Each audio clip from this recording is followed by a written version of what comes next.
He left her after she said she was infertile. 2 years later, he saw her with twins, and his world shattered. Olivia Hart sat quietly in the doctor's office, her hands clenched tightly in her lap, knuckles white, as the fluorescent lights above buzzed faintly in the background. The room smelled like antiseptic and paper, and time seemed to stretch endlessly between the moment the doctor entered and the moment he finally spoke. His voice was calm, clinical, the kind of tone designed to be gentle but impossible to ignore.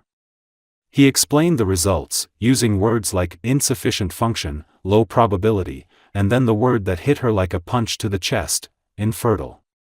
She didn't cry. Not right away.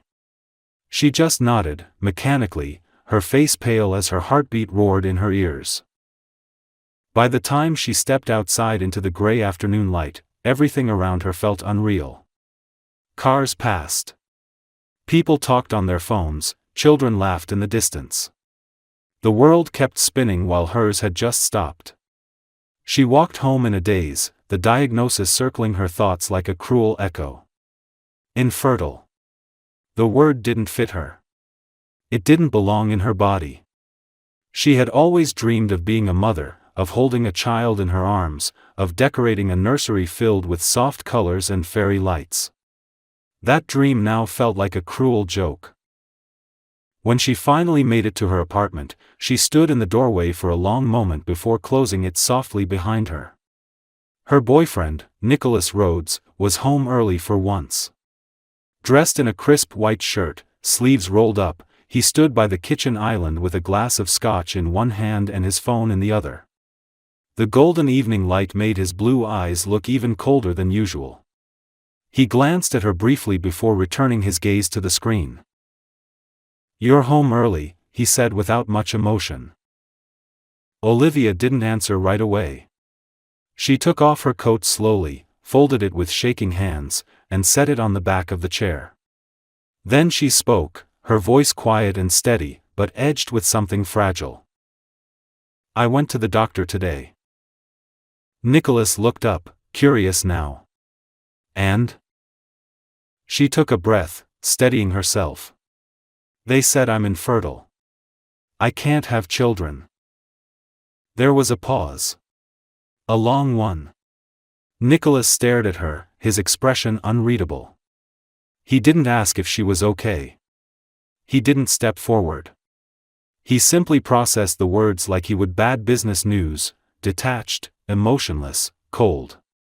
Then, after what felt like an eternity, he placed his glass down with a soft clink, grabbed his jacket from the back of a chair, and walked to the door. "That changes things," he said flatly. "I'm sorry." And with that, he left. Just like that. The door closed behind him with a quiet finality that echoed louder than any argument could have. Olivia stood frozen in the silence he left behind, staring at the door as if it might open again. But it didn't. And when she finally sank to the floor, knees pulled to her chest, the tears came in heavy, uncontrollable waves. Not just for the man who walked away, but for the future she believed had just been stolen from her. That night, the apartment felt like a stranger's. Every object, a photo, a coffee mug, a half-read book, was suddenly a reminder of a life that had unraveled in the span of a single sentence. And as the city moved on outside her window, Olivia lay curled on the couch, her body shaking, her heart hollow, with only one word ringing in her mind. Over and over again. Infertile. The days that followed blurred together in a quiet, aching haze. Olivia stayed inside, barely speaking, barely moving, wrapped in a soft blanket that did nothing to warm her. The apartment, once a space filled with comfort and shared routines, now felt cold and unfamiliar, like the home of someone she didn't recognize. Nicholas hadn't called. He hadn't texted. It was as if she'd been erased from his life as easily as he had stepped out of the door. She didn't tell anyone right away. There was too much shame, too much disbelief wrapped around the diagnosis. Every time she replayed the moment in the doctor's office, it felt more surreal, like it had happened to someone else. The word infertile echoed through her mind relentlessly, louder at night when the world quieted and she was alone with her thoughts. She avoided the mirror. She didn't want to see the woman who had been left behind, who had failed at something so fundamentally human. Her friends texted, some knocked on her door, and her mother left voicemails asking if she was all right, but Olivia ignored them all. What could she say? That her partner had abandoned her the moment he learned she couldn't give him children? That the future she had imagined was gone in the span of a single afternoon? There were no words for the kind of pain she was feeling, no quick answer that would make sense to someone who hadn't felt their entire identity unravel. Food lost its appeal. She would pour a bowl of cereal only to leave it untouched. The thought of coffee made her nauseous. She told herself it was grief. Her body was simply reacting to emotional trauma. She hadn't left the apartment in a week when she finally opened her laptop and began reading about infertility. She fell into late-night forums, medical articles, stories of women who had tried for years, who had received the same diagnosis and somehow continued on. Some of them adopted. Some tried IVF. Some gave up. Olivia didn't know which one she was yet. All she knew was that her sense of womanhood felt shattered, and her heart ached with a grief that didn't have a clear form. At some point, she returned to her sketchbook, not to work, but to survive. The pages were messy at first, angry lines, broken forms, the shape of a body curled in on itself. But slowly, her drawings changed. A childless mother. A blooming flower with no roots. A small figure walking away from a larger shadow. Art had always been the only way she knew how to process her emotions, and though her hand trembled, the pencil gave her a kind of language she didn't have the strength to speak aloud. A week later, she forced herself to go outside. The light stung her eyes at first, and the noise of the street felt almost too much to handle, but she kept walking. She ended up in a small cafe several blocks away, one she and Nicholas used to visit on weekends. The barista recognized her and gave a gentle smile, but didn't ask questions. She sat in the corner by the window with a cup of tea she didn't drink and watched the world move on without her. Parents with strollers, couples laughing, teenagers glued to their phones, life, in all its chaos, continued. That realization both hurt and helped. Maybe the world wouldn't stop for her grief. But maybe, eventually, she wouldn't stop either. That night, something strange happened. She was brushing her teeth when her stomach twisted, and a wave of nausea hit her hard. She dropped the toothbrush into the sink, grabbed the counter, and closed her eyes until it passed. Her first thought wasn't pregnancy. It couldn't be. It had to be stress. Or maybe food poisoning. But a flicker of doubt crept in, uninvited. She dismissed it and went to bed. Over the next few days, the nausea didn't go away. She couldn't stand the smell of eggs. Her breasts felt sore. She was exhausted even after hours of sleep. But she kept telling herself it was depression. Trauma could wreak havoc on the body. She hadn't had a real appetite in weeks, after all. Her cycle had been irregular before. Nothing about her condition was normal anymore. And still, the thought refused to leave. Finally, her best friend, Ava, showed up uninvited. She barged into the apartment, armed with groceries and sheer determination. She hugged Olivia tightly and said, "You don't get to disappear like this. Not on my watch." Olivia cried in her arms, really cried for the first time, until her chest ached and her body sagged from the weight of it all. Ava made her soup, cleaned the kitchen, opened the curtains. She didn't ask too many questions, just stayed, grounding Olivia with her presence. That evening, after another wave of nausea hit, Ava tilted her head and asked gently, "Liv, is there any chance you might be pregnant?" Olivia laughed bitterly. "I'm infertile, remember?" But Ava didn't laugh. "Are you sure?" It was the first time Olivia realized she wasn't. Not really. Not with a second opinion. Not with proof. Just a single diagnosis delivered in a sterile office by a doctor who barely looked at her when he said the words. That night, Olivia barely slept. Her mind turned over the same thoughts again and again. Her body was trying to tell her something. Maybe it wasn't broken after all. Maybe, just maybe, the story she thought had ended was only beginning. The following morning, Olivia stood in the bathroom, barefoot on the cold tile floor, staring at the pregnancy test on the counter. Her fingers trembled as she held the unopened box, heart pounding in her chest with a force she couldn't ignore.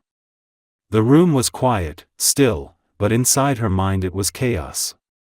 She had told herself it was just to rule it out, just to prove to herself that her body was reacting to stress and nothing more. And yet, even as she tried to stay grounded in logic, there was a strange fluttering in her chest, something dangerously close to hope. She opened the box with stiff hands, read the instructions twice though she already knew them, and then finally, with her breath caught somewhere between fear and disbelief, she took the test. The minutes that followed were the longest of her life. She sat on the edge of the bathtub, fingers intertwined tightly in her lap, barely daring to breathe. Thoughts rushed through her mind faster than she could catch them. What if it was positive? What would that mean? What would she do? What if it was negative? Would she feel relieved, or crushed, or both? When the timer on her phone buzzed softly, she didn't move. Not at first. She simply stared at the blinking screen, unwilling to face whatever answer waited for her just inches away. Then, slowly, she stood up and approached the sink. Her eyes dropped to the test. 2 lines. Her heart stopped. She blinked, thinking maybe her eyes were playing tricks on her. But the lines remained, bold, clear, impossible to deny. She reached for the test with shaking hands, brought it closer, read the result again and again until her brain caught up with what she was seeing. Pregnant. She sat down on the closed toilet lid, the plastic test still in her hand, and stared at the white wall in front of her. Pregnant. The word rang in her mind like a bell, vibrating through her bones. It didn't make sense. She had been told it wasn't possible. She had mourned the loss of this future, buried it beneath heartbreak and grief. And yet, here it was. She was pregnant. Tears welled in her eyes, not the hot, messy sobs of grief she had grown so used to, but something different. Softer. Disbelieving. She covered her mouth with her hand as the tears fell silently, stunned by the quiet miracle that had taken root inside her. Later that day, she made an appointment at a new clinic. She didn't tell Ava, not yet. She needed certainty before she could speak the words out loud. The receptionist scheduled her for the next morning. Olivia barely slept that night. She lay on her back, hand resting lightly on her stomach, wondering who this tiny life inside her might become. She imagined small hands, soft giggles, baby clothes hanging by the window. Then just as quickly, she pulled herself back, afraid to believe too much too soon. The clinic was brighter than the first, more welcoming.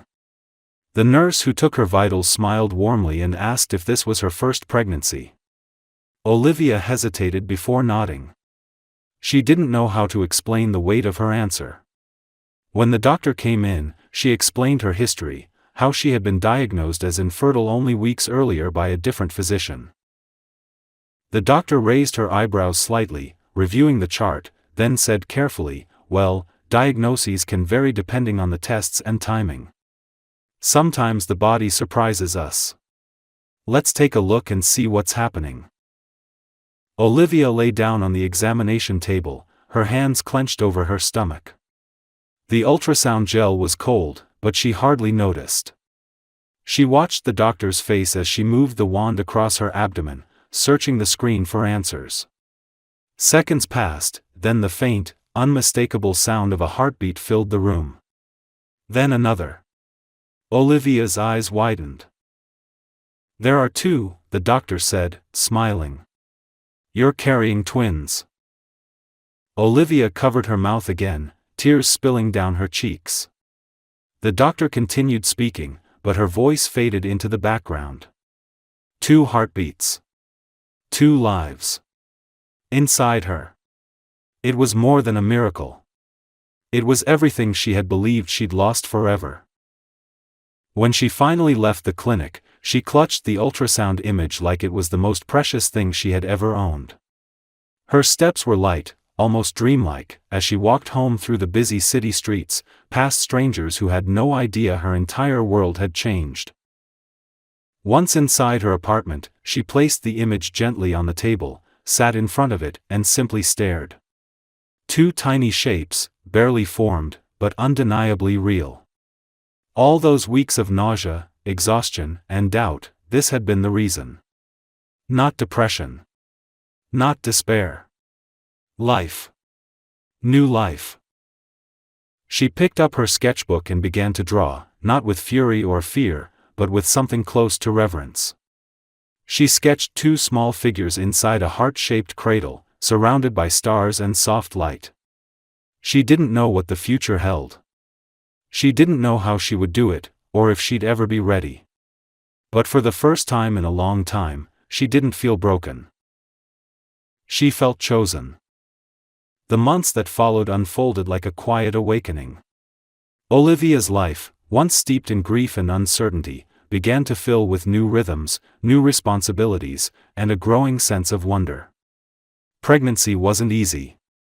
Her body changed rapidly, and with twins, every symptom seemed doubled: nausea that lingered until the afternoon, fatigue that settled deep in her bones, and sharp waves of emotion that came without warning. But for every wave of discomfort, there was a moment that made it worth it: hearing the heartbeat again during a checkup, seeing the shapes of their tiny bodies develop on the ultrasound screen, feeling the first flutter of movement like a whisper beneath her skin. These were the small, private victories she clung to, even on the hardest days. She went back to her art slowly. Not because someone asked her to, but because she needed it. Drawing became her anchor again, a way to speak the feelings she didn't always know how to say. Her illustrations began shifting from abstract expressions of grief to softer, more hopeful depictions of motherhood and transformation. She drew round bellies, babies held in tired arms, women standing alone beneath stars but still glowing with quiet strength. Her style matured, deepened. She shared some of her work online under a new name, unsure whether she wanted to attach her own identity to it just yet. But the response was overwhelming. Messages began pouring in from women who felt seen, from people who had lived their own forms of loss and now found something healing in her lines and shadows. With each passing week, her confidence grew. She reconnected with her closest friends, including Ava, who cried when she saw the ultrasound photos and brought her a basket full of baby clothes the next day. Ava also insisted on helping set up a nursery in the spare room of Olivia's apartment, which had until then been used for storage and untouched canvases. They painted the walls a soft shade of sage green, hung twinkling lights around the window, and installed 2 cribs side by side, one with a tiny embroidered owl, the other with a fox. As she watched the room take shape, Olivia felt a mixture of surreal joy and cautious disbelief. She still hadn't completely let go of the fear that something might go wrong, but for the first time, her hope was stronger than her doubt. Strangers noticed her growing belly, offered seats on the bus, smiled at her in coffee shops. Some days, she would catch her reflection in a window and barely recognize the woman looking back, a woman who had once curled up on the floor in heartbreak, now standing tall, carrying life within her. There was power in that image. She wasn't the same person Nicholas had walked out on. She wasn't the fragile, grieving woman she had been when the doctor first delivered that diagnosis. She was someone new now, someone fierce and quiet and full of life, not just inside her body, but all around her. In the 7th month, Olivia received an unexpected email from a small gallery downtown. One of their curators had seen her work online and wanted to include a few pieces in a local exhibition focused on motherhood and personal identity. She hesitated at first. She had spent so long hiding, so long questioning whether she had anything left to offer. But Ava encouraged her to do it. "You've lived this. You've earned the right to be seen," she said. So Olivia agreed. She submitted 3 pieces under her full name, for the first time in over a year. The night of the gallery opening was quiet and intimate, with soft music playing and dim lights illuminating each painting. Olivia wore a flowing cream-colored dress that hugged her round belly gently and brought out the depth in her dark eyes. She stood in the corner for most of the evening, quietly observing as people stopped in front of her work, some of them lingering, others wiping away tears. It was the first time she had seen strangers emotionally moved by something she had made. It wasn't fame or money or validation she felt. It was something deeper, connection. A woman approached her near the end of the night, slightly older, with silver in her hair and kindness in her eyes. "Did you paint this one?" she asked, pointing to a piece of a woman holding 2 infants while staring up at a sky full of stars. Olivia nodded. "I did. It feels like it understands something I never knew how to explain," the woman said softly. "Thank you." Olivia didn't know what to say. She just smiled, touched her belly gently, and said, "I think they helped me paint it." As she left the gallery that night, the city streets glowing with warm lights and soft rain misting in the air, Olivia paused on the sidewalk and looked up at the sky. It was a quiet moment, but it wrapped around her like a promise. She was going to be okay. Maybe not in the way she once thought, maybe not on the timeline she'd imagined. But in her own way, on her own terms. And the most beautiful part? She wouldn't be doing it alone anymore. The final weeks of Olivia's pregnancy arrived with a mixture of anticipation, exhaustion, and quiet strength. Her body felt heavier with each passing day, the weight of the twins pressing into her spine and ribs, stretching her skin until it itched and ached. But beneath the discomfort, there was a steady fire of determination. Every small pain, every sleepless night, every breathless climb up the stairs reminded her that she was still living a reality she had once believed was impossible. She took nothing for granted. Every kick was a message. Every roll of movement under her ribs was a reminder of what had grown from grief and uncertainty. She had stopped trying to imagine the girls' faces. Somehow it felt more sacred to let them arrive as they were, without projections or expectations. But sometimes, late at night, when the apartment was quiet and her back was pressed against her favorite pillow, she would wonder. Would they have her eyes? His smile? Would they love the color yellow, or hate carrots? She knew she was about to meet 2 people she would love more than anyone in the world, and yet, they were complete mysteries. The thought made her feel like the edge of something immense and beautiful. She spent more time walking during those final weeks. She had learned to find rhythm in simple things, buying fresh fruit at the market, letting sunlight touch her skin through the window, arranging tiny clothes into drawers and folding soft blankets over crib rails. She began documenting her final trimester through sketches and journaling, combining her drawings with handwritten notes that she addressed to the girls. She wrote about her fears and her hopes, about the day she found out they existed, about the doctor who had been wrong, and the strength she never knew she had until she had no other choice. But amidst the calm, there was still one shadow that lingered. She hadn't heard from Nicholas in almost 8 months. He had disappeared from her life the day she needed him most, and since then, he had remained a silent figure in the back of her memory, unspoken but not forgotten. Part of her still carried the sting of his departure, the way he had chosen to leave rather than stand beside her. There were moments she imagined him seeing the girls, realizing they were his, wondering if he'd feel regret or nothing at all. And yet, she refused to let that fantasy occupy too much of her heart. These children were born from her pain, yes, but also from her will, and she wouldn't allow them to carry the legacy of his absence. Then, one afternoon, something unexpected happened. Olivia was walking slowly through the park, one hand under her belly, the other holding a thermos of warm herbal tea. She was due in less than 2 weeks. The trees were starting to turn, their leaves just beginning to blush into autumn, and a soft breeze rustled through the branches overhead. She sat down on a bench near the fountain, taking a deep breath and watching a group of children chase bubbles in the distance. She didn't see him at first.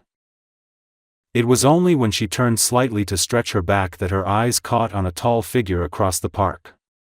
Dressed in a tailored coat, with sandy blonde hair and a distracted expression, Nicholas stood near the edge of the path, speaking into his phone. Her entire body went cold, then hot, then cold again. The world narrowed into a tunnel of sound and memory.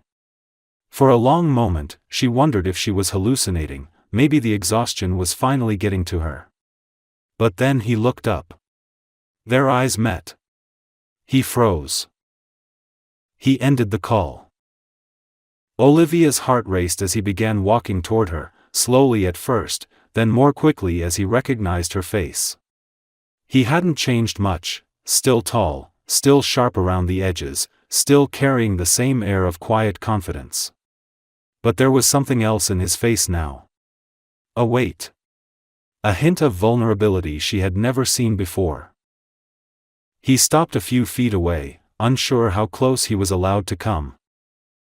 "Olivia," he said, almost in disbelief. "You're pregnant." She didn't answer right away. She looked at him with an expression that held no anger, but also no welcome. Her silence made him flinch. "Is it mine?" he asked, his voice cracking slightly on the last word.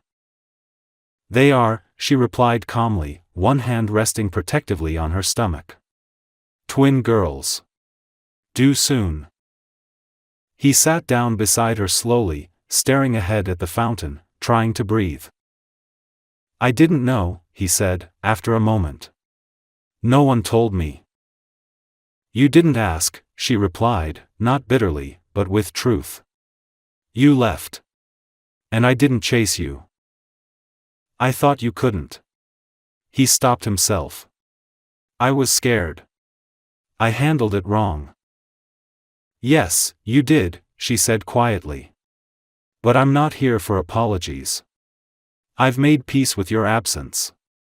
They are my daughters, Nicholas. I've carried them alone, and I will raise them if I have to. But you have a choice now. Not for me, for them." He looked at her then, and for the first time, she saw something crack behind his blue eyes. He didn't speak. He just nodded, slow and uncertain, like a man beginning to understand the cost of his silence. She stood carefully, wincing as her back tightened.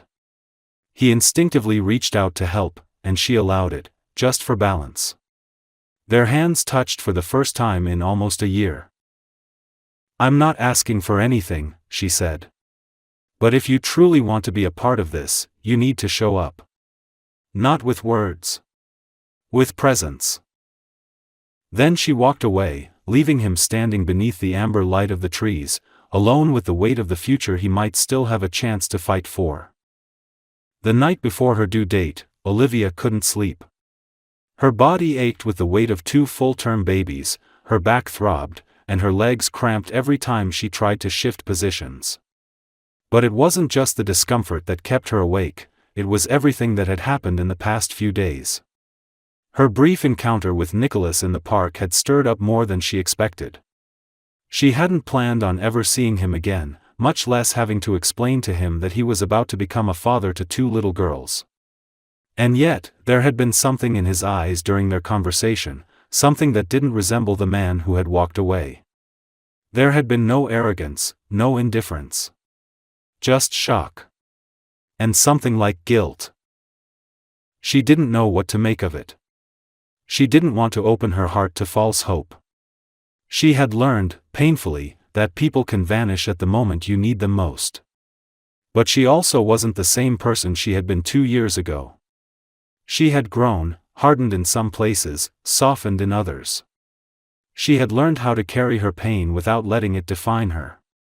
Now, on the edge of motherhood, she found herself staring into the ceiling, whispering words to her daughters through her belly, promises about love and safety and strength, no matter what happened next. At dawn, her first contraction came. It wasn't dramatic. Just a slow tightening, like a warning. But soon, the waves came faster, deeper, and undeniable. She called Ava first. Then the hospital. She moved carefully around the apartment, double-checking her hospital bag, making sure everything was in place. Ava arrived in a rush, flustered but excited, and helped Olivia into the car. The city was still half asleep as they drove through the early morning light, the sun just beginning to spill gold across the tops of buildings. The hospital room was clean and bright, the nurses calm and efficient. Olivia tried to breathe through the pain, clutching the side of the bed as the contractions intensified. Hours passed in a blur of pressure and effort and sweat. Her doctor checked her progress, spoke gently, and eventually gave her the news she was too tired to celebrate. She was ready. The delivery was long. Her body screamed. Her heart pounded. Every fiber of her being was consumed by the primal, all-encompassing act of bringing life into the world. But when the first cry filled the room, followed by the second not long after, Olivia felt something shift deep inside her. It was as if her soul exhaled for the first time in years. The nurses placed both babies on her chest.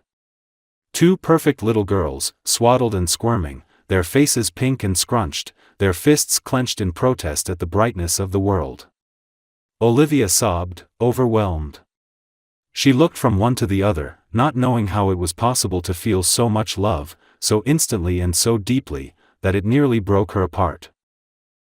Later, after the babies had been cleaned and weighed and placed in the bassinets beside her, Olivia lay still in the hospital bed, exhausted and glowing with quiet awe. She had done it. Alone. Completely. Every step, every ache, every sleepless night had led to this moment. She had grown two human beings from a place that had once felt empty. And now, they were here. Real. Alive. She was a mother. A nurse gently knocked on the door before entering with a clipboard. "You have a visitor," she said softly. "A man. He says his name is Nicholas Rhodes." Olivia froze. Part of her wanted to say no.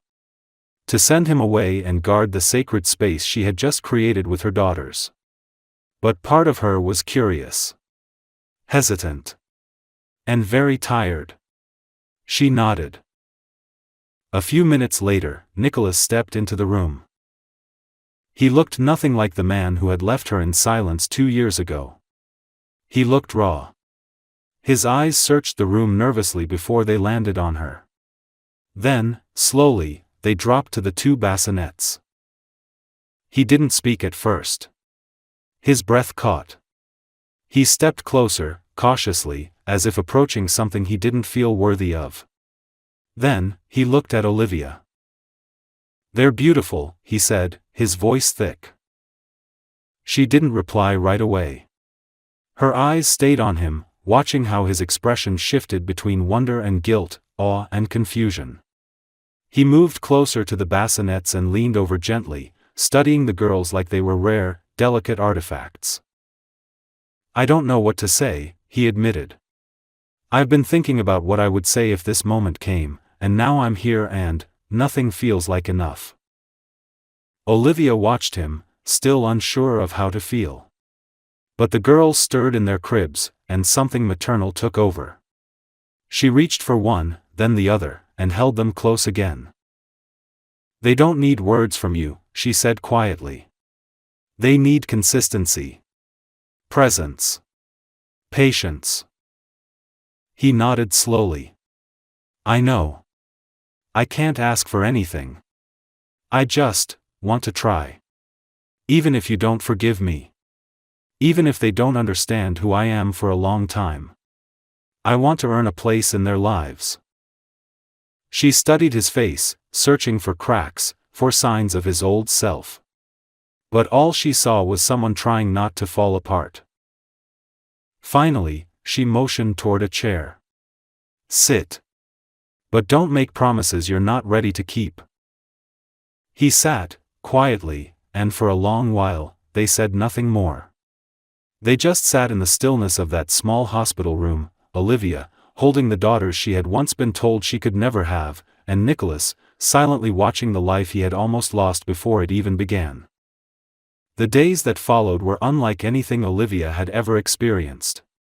Time moved differently in the hospital, slower, quieter, wrapped in the muffled hush of footsteps, the soft beeping of monitors, and the occasional distant cry of another newborn. Olivia spent most of her time skin to skin with her daughters, holding them in turns against her chest while the others slept in a bassinet beside the bed. Their names came to her gently, not through force or planning, but through instinct. She named the first baby Emma, the one who had cried first, louder and with more fight. The second, more peaceful and wide-eyed, became Claire. The nurses came and went, checking vitals, adjusting swaddles, offering advice that Olivia absorbed with quiet intensity. She was exhausted in a way she had never known, but also high on the kind of love that made every ache in her body feel worth it. Feeding was challenging. Changing them was overwhelming. Sleep was a myth. But through the fog of physical strain and emotional overload, Olivia felt something she hadn't felt in years: peace. Nicholas came back the next day, and the next. He didn't bring flowers or gifts. Instead, he brought questions. He wanted to learn how to hold them, how to bottle feed if needed, how to recognize different types of cries. He didn't try to impress or take over. He simply asked to be useful. Olivia allowed it, cautiously. She watched him closely, searching for signs of inconsistency, waiting for the moment he'd disappear again. But it didn't come. He sat with her during quiet feedings, helped burp the girls, and even took over swaddling when her arms grew too tired. It felt surreal, having him there, participating in the most intimate, vulnerable moments of her life after so much absence. But she couldn't deny what she saw in him now, something real and steady, even if it was still unproven. On the third day, while Emma slept in Nicholas's arms and Claire dozed on Olivia's chest, the room fell into a rare stillness. The sun poured through the window in soft afternoon gold, casting a warm glow across their tiny hospital world. Olivia looked at Nicholas, who was humming something under his breath, not even aware he was doing it. The sight brought a lump to her throat, not because it was perfect, but because it was unexpected. He looked so different from the man who had once chosen silence over support. There were lines under his eyes now, signs of sleeplessness and emotional reckoning. But there was also a softness in him that had never existed before. She wanted to ask what had changed, but part of her was afraid to hear the answer. Later, when the nurse came in and told her the paperwork was ready for discharge, Olivia felt a sudden panic. Going home meant returning to her space, her routine, but now with 2 infants and a man who, despite his recent actions, was still a stranger to this new version of her life. She didn't know how to make space for him without making space for pain. But she also didn't want to push away something that might finally be real. Back at her apartment, everything felt smaller. The nursery, once full of promise, now held the weight of reality. The cribs were ready. The clothes were folded. But the space was filled with uncertainty. Ava had stocked the fridge and left a note taped to the cabinet that simply read, "You've got this. Call me anytime." Olivia smiled faintly and placed it on the refrigerator door. The first night was hard. The babies cried at staggered intervals. Olivia's body ached from the delivery, and her mind buzzed with the constant alertness that only new mothers know. She tried not to resent Nicholas's presence as he took over changing diapers or rocking one of the girls, but it was hard not to remember how absent he'd been when she had needed him most. At around 3 in the morning, after both babies were finally asleep, Olivia sat on the edge of the couch, her head in her hands. She hadn't changed out of her hospital sweatpants, her hair was a tangled mess, and she could feel the tears rising again, not from sadness exactly, but from sheer exhaustion. Nicholas came into the room holding a glass of water and paused when he saw her. "You should sleep. I can stay with them for a bit," he offered. She shook her head. "I can't. I keep listening. Every breath, every sound. It's like my brain won't shut off." He sat down across from her. "You don't have to do this all alone anymore." She looked up at him then, tired but clear-eyed. "But I did. Every day for months. I faced everything on my own. I planned their futures without you. I grieved your absence before I ever saw their faces." He nodded slowly, absorbing her words without interruption. "I don't expect forgiveness," he said. "And I won't ask you to forget. But I'm here now, and I'm not leaving. Not again. I know I failed you. I know I failed them before I even met them. But I want to build something now, something steady. Even if it takes a lifetime to prove." Olivia studied his face. She didn't reply right away. The silence between them wasn't heavy this time, it was necessary. Finally, she stood up, walked to the nursery door, and looked back at him. "Then start by showing up tomorrow. And the day after that. And every day after that." He nodded. No grand declarations. No arguments. Just a quiet promise. She walked into the nursery, kissed both of her daughters, and sat beside them as they slept. She didn't know what the future would look like. But in that moment, with her girls safe and breathing beside her, and Nicholas outside the door, not as a memory, but as a presence, she felt something new. Not hope exactly. But the beginning of it. 3 months passed in a blur of midnight feedings, warm bottles, diaper changes, and lullabies hummed in darkened rooms. Olivia adjusted to motherhood in the most instinctual way, moment by moment, breath by breath, learning to read the subtle cries of Emma and Claire, to distinguish between a hunger whimper and an overtired fuss, to soothe them with a touch or the sound of her voice. Her body was still healing, her sleep still broken, but her heart had expanded beyond anything she thought possible. Love came easily, fiercely, and without condition. The fear remained, an ever-present hum in the background, but it no longer ruled her. Nicholas kept coming back. Not just for appearances, not just when it was convenient, but daily. He arrived early, sometimes with groceries or coffee, sometimes with nothing but tired eyes and a quiet determination to be useful. He took shifts at night when Olivia couldn't keep her eyes open.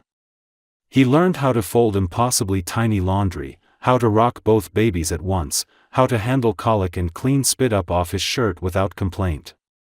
He didn't ask for praise. He didn't call himself a father. He simply showed up, day after day, and that, Olivia began to realize, was the only apology he could ever give that might mean anything. Still, forgiveness didn't come easily. Olivia had built walls around her heart that had saved her in the worst moments. Letting him back in, even in inches, felt dangerous. But as the weeks unfolded, she noticed the cracks forming in those walls, not because he was asking for entry, but because he wasn't. He never once tried to force his way back into her life. He focused on the girls. On being there. And slowly, she found herself waiting for the sound of his knock in the morning, missing his presence when a meeting ran long or he had to leave early. There were moments, fleeting at first, when she caught herself smiling at something he said. When she handed him one of the babies and their fingers brushed, and her heart didn't panic, it paused. One evening in late spring, Olivia found herself in the kitchen at dusk, bathed in soft golden light as she prepared bottles while the girls napped. The window was open, letting in the faint scent of blooming flowers and cut grass. Nicholas was in the living room, quietly assembling a new bouncer chair. She heard him humming again, some off-key melody he always seemed to fall into when focused, and a strange warmth bloomed in her chest. She turned to look at him, watching the way he gently tested the straps, adjusting them with care. He didn't notice her watching. He was completely absorbed in the task. Later that night, as the girls slept in their cribs and the apartment was wrapped in silence, Olivia poured 2 glasses of wine and handed him one without a word. They sat on the couch, close but not touching, both cradling their glasses in tired hands. She watched him for a while before finally breaking the quiet. "You're different," she said. "Not just how you act. Who you are." Nicholas looked at her, eyes steady. "I feel different. Being with them, with you, it's changed everything."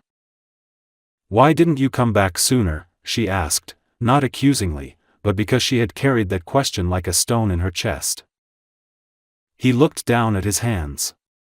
"Because I was ashamed. I thought I didn't deserve to show up again. And I was afraid if I did, you wouldn't even open the door." She didn't respond right away. Her mind replayed those long months of silence, of doing it all alone, of wondering if she'd ever feel safe enough to trust someone again. And yet here he was, night after night, showing up in the quietest, most consistent way possible. "I didn't expect you to come back," she said. "And I didn't plan for you to stay. But you have." Nicholas set his glass down and shifted toward her. "I don't expect a second chance, Olivia. But I'd give anything to build something better than the first." Her breath caught in her throat. She wasn't ready to say the words he might have wanted to hear. She wasn't ready to erase the past. But she was ready for something else. "Then stay," she said softly. "Not just for them. For real." A few weeks later, on the day the girls turned 4 months old, Olivia held a small gathering in the park. Just a few friends, a picnic blanket, sunlight and laughter and bubbles floating through the air. Claire slept in her arms while Emma tried to eat a blade of grass. Nicholas chased her gently, laughing as he scooped her up and spun her around in the air, both of them giggling with joy. For the first time, Olivia felt something inside her shift, not just relief or pride or gratitude, but something closer to peace. After everyone had left and the sun was beginning to set, Nicholas sat beside her on the picnic blanket, both girls sleeping soundly between them. He pulled something from his pocket. A small velvet box. Her heart skipped. "I know the timing's not traditional," he said. "And I know I have a lot more to prove. But I also know this is the clearest thing I've ever felt in my life. I love you. I love them. I want to spend the rest of my days making up for the ones I missed." He opened the box. A simple ring. Nothing extravagant. Just honest. "I'm not asking for a perfect future. Just the chance to build a real one. With you." Olivia looked at the ring, then at the man beside her, and finally down at her daughters, sleeping with their fists curled and mouths slightly open. For the first time, she didn't feel like she had to protect herself from what she wanted. She took the box and whispered, "Then let's begin again." And in the soft glow of that golden evening, with the scent of wildflowers in the air and the sound of tiny breaths beside them, they did. The ending of this story is powerful not because it offers a perfect resolution, but because it honors the complexity of healing, love, and second chances. Olivia's journey is not one of waiting to be saved, it's a story of rebuilding from the ground up, of transforming heartbreak into strength and silence into purpose. She becomes a mother not by luck, but through courage, and she lets love back in only when it's earned.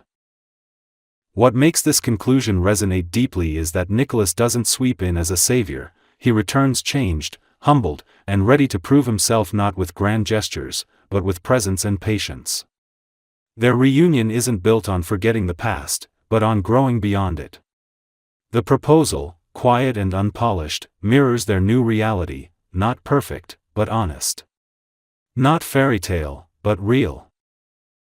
It's a rare kind of love story, one where the happy ending doesn't erase the pain but makes it meaningful. The girls, born from a miracle Olivia was told she'd never have, are a living symbol that life can still bloom in the spaces where everything once felt lost. This ending doesn't promise a flawless future. But it promises something more important, a future built with truth, forgiveness, and the kind of love that chooses to stay.